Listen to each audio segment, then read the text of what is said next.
la joie et la miséricorde vous soient multipliées. Alors donc la paix qui vient d'en haut, c'est la paix que nous devons tous avoir. Cette paix qui nous amène dans un équilibre, dans une stabilité. Cette paix qui fait que nous sommes, que nous pouvons marcher avec sûreté. Mais malheureusement, on a tendance à rechercher la paix, mais dans le matériel, la situation, dans nos situations professionnelles, sociales, économiques, et le fait que nous avons un équilibre, une forme d'équilibre au niveau professionnel, au niveau social, au niveau économique, eh ben, on a une paix, on se sent en paix en fait. Et cette paix-là n'est ni plus ni moins une paix charnelle. C'est comme l'amour charnel peut se transformer en haine. La joie peut se transformer en tristesse. Et la paix peut se transformer en instabilité. Et il faut savoir et tout que tout ça, c'est la chair qui est comme ça, c'est l'âme et les émotions en fait humaines, ils sont instables. On ne peut pas compter sur nos sentiments, on ne peut pas compter sur notre intelligence, on ne peut pas compter sur notre volonté. Pourquoi? Parce que nous sommes instables. Et c'est pour cela que nous devons nous appuyer sur Yeshua, qui lui-même est stable.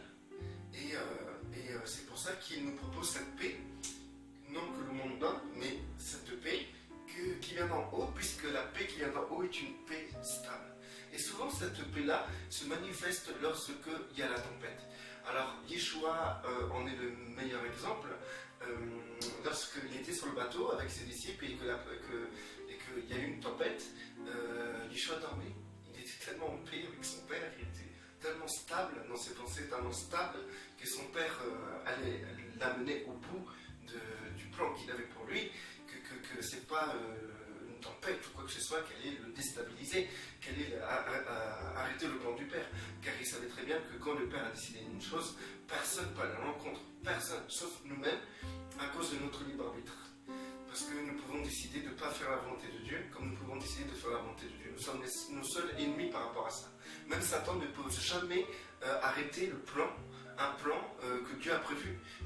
Dès que Dieu a prévu un plan, c'est comme ça reste son plan. Donc, du coup, nous pouvons comprendre que cette stabilité, c'est avoir l'assurance que le Père va au bout de ses plans et rien ne peut l'arrêter. Et que même si on déciderait, nous par nous-mêmes, de dire oui,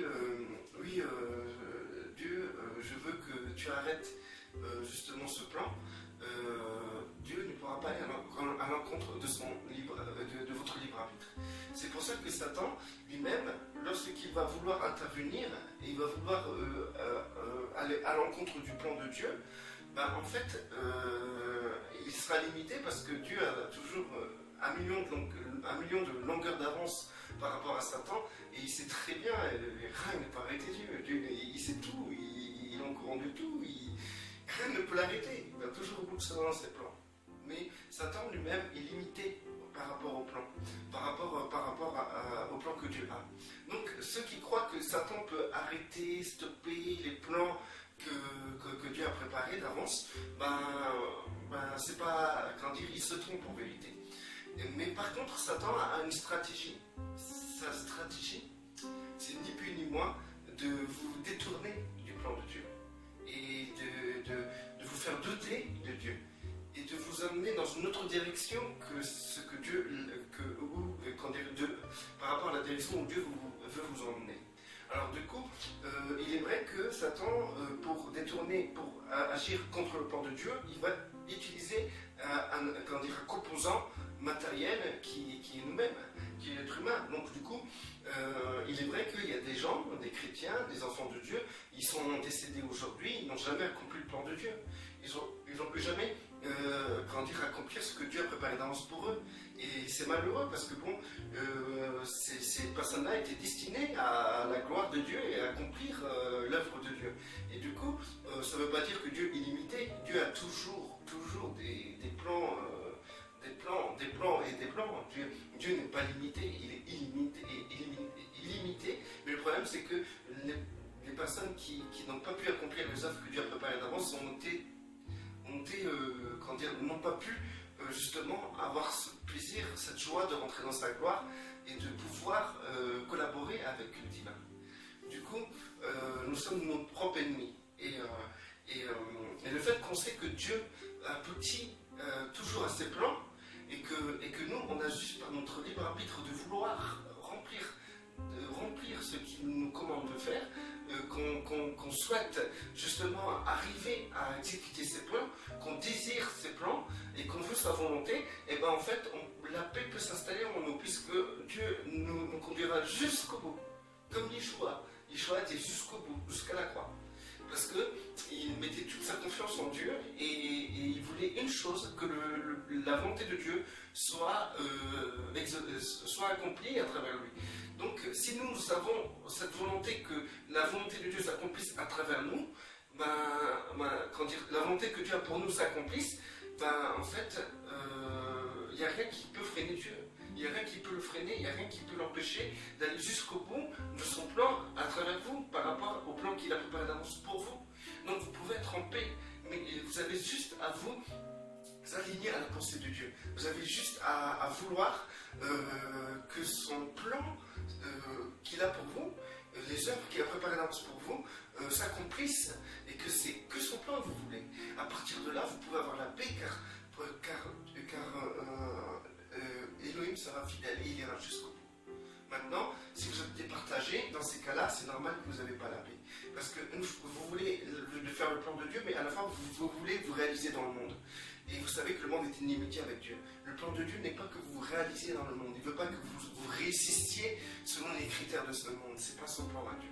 Donc du fait que vous avez l'envie de vous réaliser dans ce monde, réussir dans ce monde, progresser professionnellement, avoir un statut social et avoir un bon niveau économique pour pouvoir consommer, acheter des biens matériels, etc.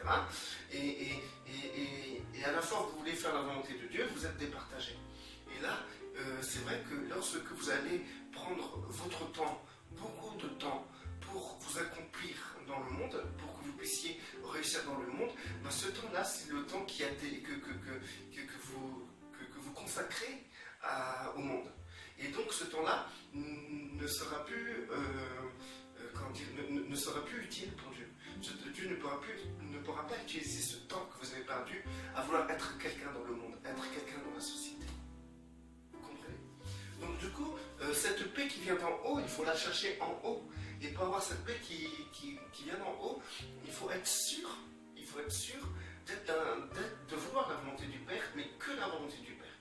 Que la volonté du Père. Si vous voulez à 100% la volonté du Père, dans ces cas-là, vous pouvez être en paix. Parce que le Père,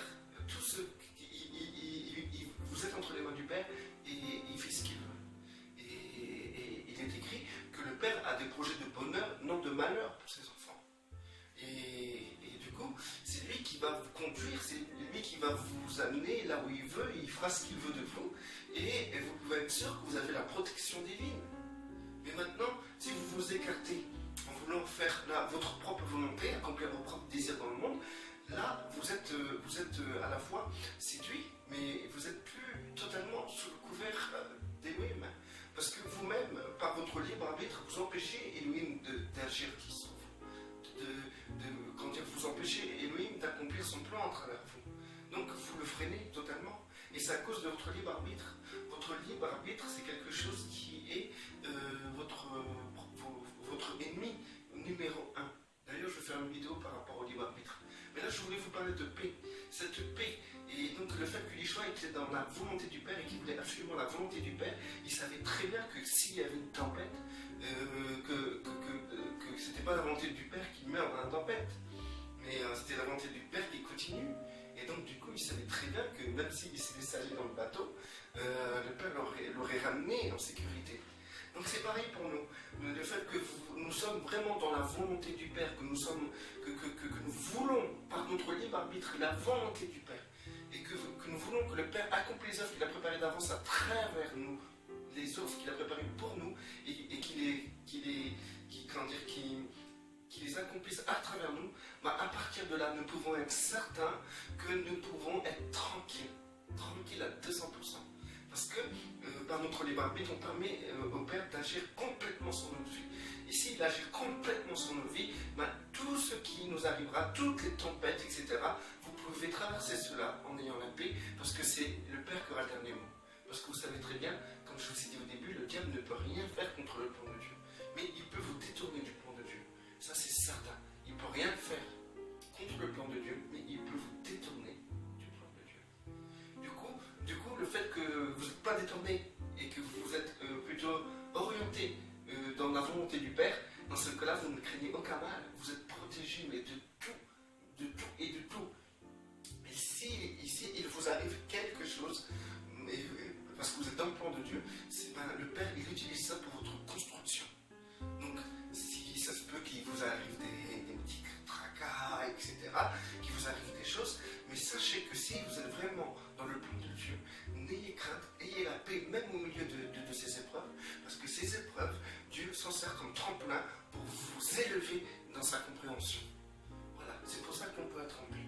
Mais maintenant, si vous êtes partagé, si maintenant vous êtes détourné, en voulant vous réaliser, en voulant vous faire plaisir dans le monde, et il est clair que là, vous n'êtes pas à l'abri, du tout.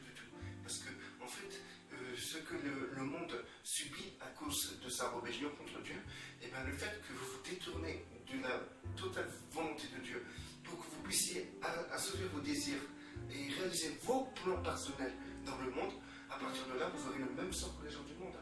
Ça sera la conséquence. On sème ce qu'on récolte. Et ça, c'est une loi que Dieu lui-même a créée, cette loi à travers la nature. Vous semez du maïs et vous aurez du maïs. Si vous semez du blé, vous aurez du blé. Donc si vous semez pour vous-même, vous perdrez votre âme, vous perdrez votre vie. Yeshua a dit comme ça. Si vous perdez votre vie dans le monde à cause de moi, vous la retrouverez en Yeshua. Maintenant, si vous voulez garder votre vie dans ce monde, vous voulez garder vos désirs, vos envies, etc., vos plans, vous perdrez votre vie. Et à quoi ça sert d'être bien vu parmi les hommes si vous perdez votre âme? Voilà. Que la paix soit sur vous, que celui qui est béni reste béni, et que celui qui n'est pas béni, soit béni, en plus en notre Seigneur Yeshua, pour la gloire du Père seul.